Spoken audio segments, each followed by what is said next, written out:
75 తాళ్ళూరులో మా add chairman Samireddy గారిని కాళ్ళు చేతులు నరికేయటం, ఇలాంటి దుర్మార్గ చర్యలు ఇంతకుముందు ఎప్పుడూ లేని పరిస్థితి ఈ నియోజకవర్గంలో ఇప్పుడు ఈ తెలుగుదేశం ప్రభుత్వం వచ్చిన తర్వాత జరగటం అనేది చాలా దురదృష్టకరం.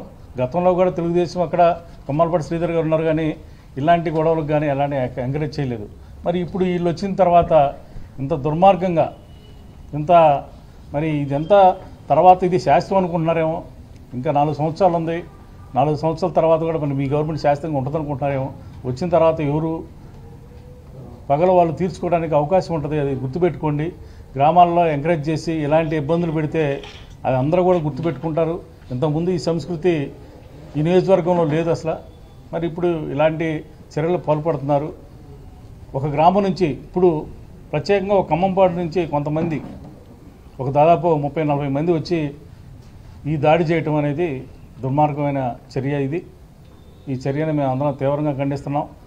మరి వీళ్ళందరం కూడా తగు చర్య తీసుకోవాలని చెప్పి ఎస్పీ గారికి, సిఏ గారికి మేము విజ్ఞప్తి చేయడం జరిగింది. వాళ్ళు డిపార్ట్మెంట్ కూడా రావటం జరిగింది. మరి దీన్ని ఇలాంటి చర్యలు జరిగితే గతంలో ఎప్పుడు కూడా జరగని పరిస్థితుల్లో ఇట్లా జరుగుతున్నాయి. కొన్ని వందల కేసులు పెదకూరపాటి స్టేషన్లో అందరినీ బెదిరించడం, అంటే నియోజకవర్గంలోకి ప్రతిపక్షం ఉండకూడదు అనే భావంతో చేస్తూ ఉన్నారు. ఇవన్నీ కూడా దుర్మార్గమైన చర్య. ఇది తగిన శాస్తి దీన్ని అనుభవించవలసిన పరిస్థితి మీకు ఉంటుందని చెప్పి నేను మీ ద్వారా తెలియజేస్తూ ఉన్నాను.